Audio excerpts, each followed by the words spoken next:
श्रावण मास यानी वो समय जब आकाश स्वयं शिव के चरणों में जल अर्पण करता है। बारिश की हर एक बूंद मानो शिवाभिषेक की एक अलौकिक विधि हो और हवा में गूंजती है एक अदृश्य मंत्र ध्वनि जो आत्मा को शिव से जोड़ती है। लेकिन ये महीना सिर्फ पूजा पाठ या मंदिर जाने तक सीमित नहीं है। यह एक गहराई है, एक साधना है, एक तप है जो केवल तभी सफल होती है जब हम कुछ खास नियमों का पालन करें और कुछ वर्जित कार्यों से बचें। क्या आप जानते हैं श्रावण में प्याज, लहसुन, मांस या शराब खाना केवल शरीर नहीं आपकी आत्मा को भी दूषित कर सकता है। क्या आपने कभी सोचा कि बाल या नाखून काटना भी शिव की कृपा को रोक सकता है? या फिर क्यों कहा गया है कि बिस्तर छोड़कर जमीन पर सोना चाहिए? इस वीडियो में हम आपको बताएंगे श्रावण मास में क्या नहीं करना चाहिए, तामसिक भोजन से परहेज क्यों जरूरी है, शुभ कार्य जैसे शादी, मुंडन या गृह प्रवेश क्यों वर्जित हैं, क्यों बिस्तर पर सोना या दिन में सोना आपकी साधना को नुकसान पहुंचाता है और क्यों अब शब्द,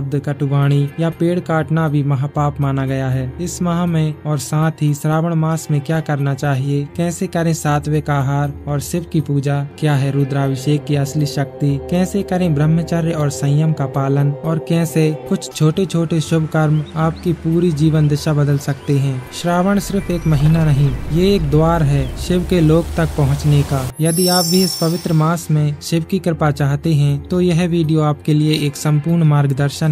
हर नियम, हर वर्जना, हर उपाय, सब कुछ विस्तार से बताया गया है। श्रद्धा से देखिए, समझिए और अपनाइए, क्योंकि जब आप नियमों के साथ श्रद्धा से श्रावण मनाते हैं तो केवल शिवलिंग पर जल नहीं चढ़ता बल्कि आपकी आत्मा पर शिव का आशीर्वाद बरसता है। ओम नमः शिवाय। श्रावण मास का आध्यात्मिक रहस्य। श्रावण मास हिंदू पांचांग का 5वां महीना, लेकिन ये कोई साधारण कालखंड नहीं है। यह भगवान शिव की ऊर्जा से भरा हुआ एक ब्रह्मांडीय अवसर है जब देवता पृथ्वी के और पास आ जाते हैं और आत्मा को परमात्मा से मिलने का मार्ग खुलता है। पौराणिक कथाओं के अनुसार समुद्र मंथन के दौरान जब अमृत और विष प्रकट हुए तो सृष्टि को बचाने के लिए स्वयं महादेव शिव ने वह कालकूट विष अपने कंठ में धारण कर लिया। उस विष की ज्वाला इतनी तीव्र थी कि समस्त देवता और ऋषि मुनि भयभीत हो उठे। तब सभी देवताओं ने महादेव के ताप को शांत करने के लिए उन पर गंगा जल और हिमालय का शुद्ध जल अर्पित किया। यही परंपरा कालांतर में बन गई। श्रावण मास में भगवान शिव पर जल और दूध अर्पण करने की। श्रावण मास की वर्षा, हवा, नमी और वातावरण सब में एक विशेष शिव ऊर्जा व्याप्त होती है। इस मास में साधक केवल शिवलिंग पर जल नहीं चढ़ाता, वो अपने भीतर के विकारों, क्रोध, वासना और अहंकार को भी धोने का प्रयास करता है। इस मास को सावन इसलिए भी कहा गया है क्योंकि यह सृष्टि की हरियाली का मास है। जब पृथ्वी माँ स्वयं स्नान करती है और जैसे प्रकृति निखरती है वैसे ही आत्मा भी निखरने का अवसर पाती है। ऋषि मुनियों ने इसे तम मास, ध्यान मास और परिवर्तन मास कहा है। जो कार्य अन्य महीनों में कठिन लगते हैं वो श्रावण में सहज हो जाते हैं, क्योंकि इस महीने शिव स्वयं साधकों के तप का उत्तर देते हैं। यह मास है अपनी आदतें बदलने का, भोग से योग की ओर बढ़ने का और आत्मा को शिव से जोड़ने का। लेकिन याद रखिए, यह महीना जितना शक्तिशाली है उतना ही संवेदनशील भी। यहाँ की गई एक भी गलती आपकी साधना को निष्फल कर सकती है और वहीं सच्ची श्रद्धा और नियम का पालन आपको जीवन की सबसे बड़ी कृपा दिला सकता है, शिव की सीधी छाया। इसीलिए इस मास में सावधानी, सात्विकता और संयम तीनों को एक साथ लेकर चलना होता है, क्योंकि यही श्रावण मास की सच्ची साधना है और यही शिव को पाने का एकमात्र मार्ग। हर हर महादेव। श्रावण मास में क्या नहीं करना चाहिए।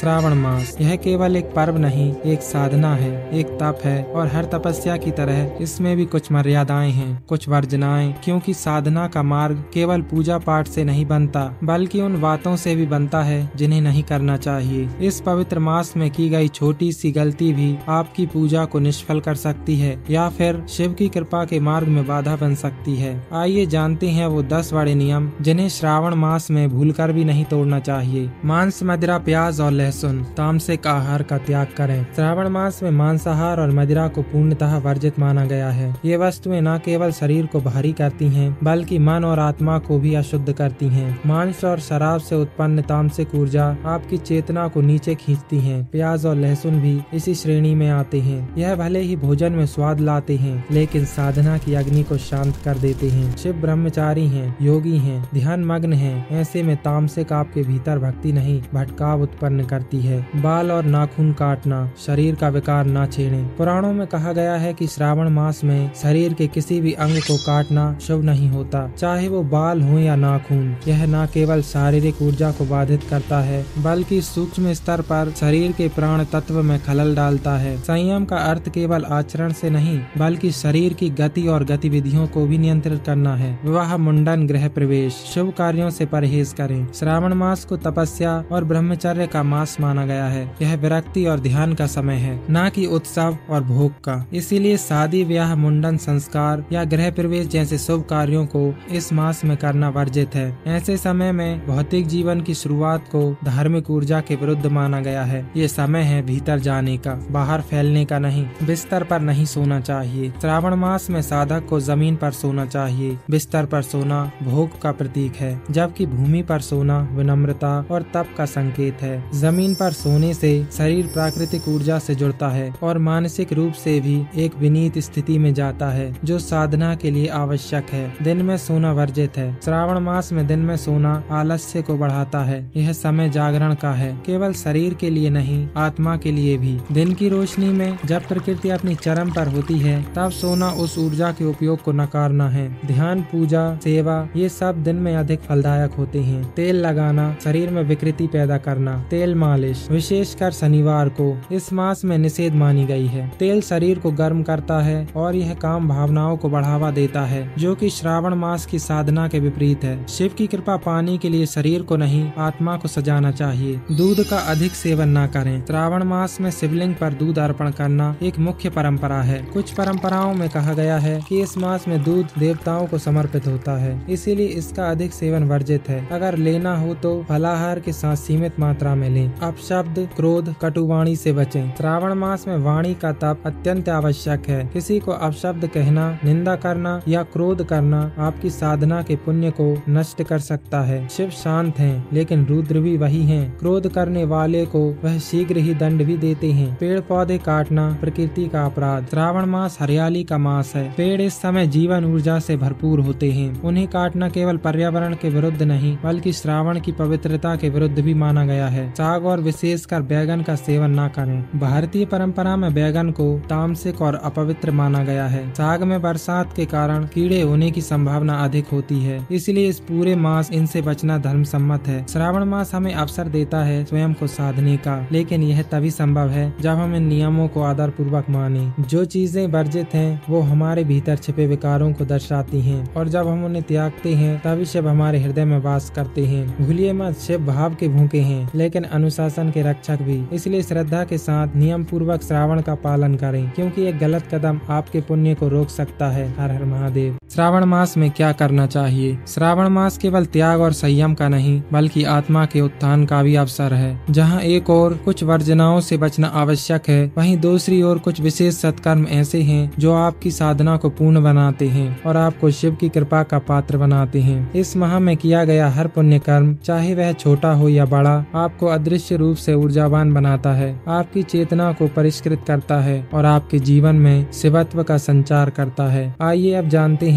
श्रावण मास में क्या करना चाहिए और क्यों। सात्विक और फलाहारी भोजन करना। श्रावण मास में भोजन का शुद्ध और सात्विक होना अत्यंत आवश्यक है। फल, दूध, हल्की उबली सब्जियां, अनाज रहित आहार यह न केवल शरीर को हल्का रखते हैं बल्कि मन को एकाग्र और शांत बनाते हैं। सात्विक भोजन से आत्मा शिवमय होती है, शरीर में कम लेकिन दिव्य ऊर्जा का संचार होता है। यह भोजन तप का एक हिस्सा है जो आपको संयम और विवेक की ओर ले जाता है। रोजाना भगवान शिव की पूजा करें। श्रावण मास में रोजाना शिव की पूजा अनिवार्य माना गया है। कम से कम 1 लोटा जल शिवलिंग पर अर्पित करें। फिर दूध, शहद, बेलपत्र, धतूरा, आक, भस्म जिन्हें शिव अत्यंत प्रिय मानते हैं, बेलपत्र त्रिकाल ज्ञान का प्रतीक, जल शुद्धता का, दूध समर्पण का और मंत्र शिव के साथ आत्मा का संयोग। ओम नमः शिवाय, महामृत्युंजय मंत्र, रुद्राष्टक, इन मंत्रों का नियमित जाप करें। ये केवल ध्वनि नहीं, चेतना की कुंजी हैं। ब्रह्मचर्य और संयम का पालन करें। श्रावण मास को ब्रह्मचर्य मास भी कहा गया है। यह केवल शारीरिक संयम नहीं बल्कि विचारों, शब्दों और इंद्रियों पर नियंत्रण का समय है। जो इस मास में ब्रह्मचर्य का पालन करता है उसकी साधना 10 गुना फलदायक हो जाती है। कामना, लालच, ईर्ष्या ये समय इन सभी विकारों को नष्ट करने का है। दान करें और दूसरों की सेवा करें। श्रावण मास में गौ सेवा, अन्नदान, वस्त्र दान और प्यासों को जल देना विशेष फलदायी माना गया है। सोमवार को ब्राह्मण को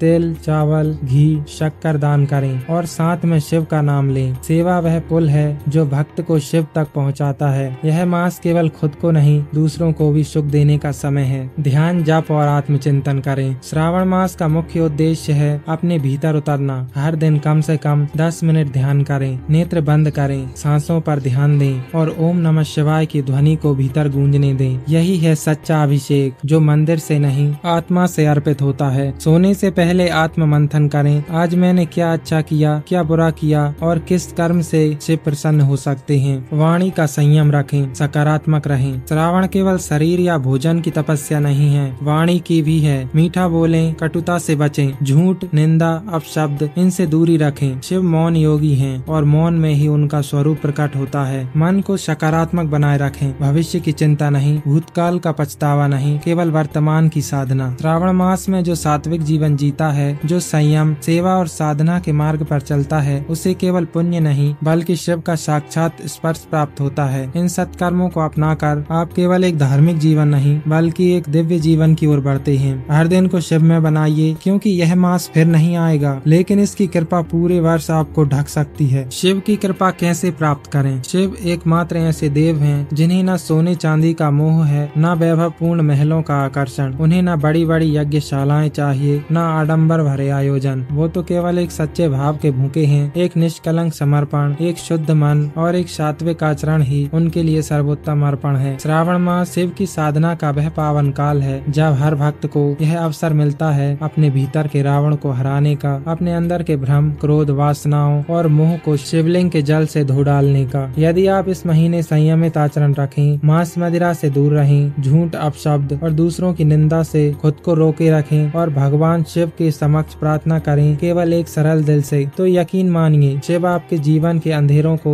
अपने त्रिनेत्र से जला डालेंगे। महादेव की कृपा का रहस्य यही है, वो सत्य और सरलता के देवता हैं। जो जैसा भाव रखता है शिव उसे वैसा ही फल देते हैं। श्रावण मास में यदि आपने अपने विचारों को निर्मल रखा, अपने आचरण को सात्विक बनाया और सच्चे मन से ओम नमः शिवाय का जाप किया, तो समझ लीजिए आपने स्वयं शिव को अपने जीवन में आमंत्रित कर लिया। महादेव तब आपके जीवन के हर मोड़ पर आपके साथ होंगे, आपके निर्णयों में विवेक देंगे, आपके कष्टों में सहारा देंगे और सबसे अहम, आपके अच्छे समय में अहंकार से बचाकर आपको विनम्रता की छाया में रखेंगे। शिव की कृपा कोई चमत्कार नहीं बल्कि एक अंदरूना परिवर्तन है। जिस दिन आपने ये परिवर्तन स्वीकार लिया, समझिए उसी दिन आपने शिवत्व को छू लिया। श्रावण मास केवल एक धार्मिक अवसर नहीं, यह एक आध्यात्मिक अनुष्ठान है। यह मास हमें याद दिलाता है कि असली पूजा मंदिरों में नहीं बल्कि अपने व्यवहार, खान पान और विचारों में होती है। इस श्रावण में आइए एक संकल्प लें, सात्विकता को अपनाने का, संयम को साधने का और शिव को अपने हृदय में बसाने का। ओम नमः शिवाय। अगर ये जानकारी आपको उपयोगी लगी हो तो वीडियो को लाइक करें, श्रावण मास के नियमों को अपने परिवार और दोस्तों के साथ शेयर करें और चैनल को सब्सक्राइब करना ना भूलें, क्योंकि हम लाते हैं आपके लिए हर हफ्ते ऐसे ही रहस्यमय और आध्यात्मिक विषय। जय भोलेनाथ।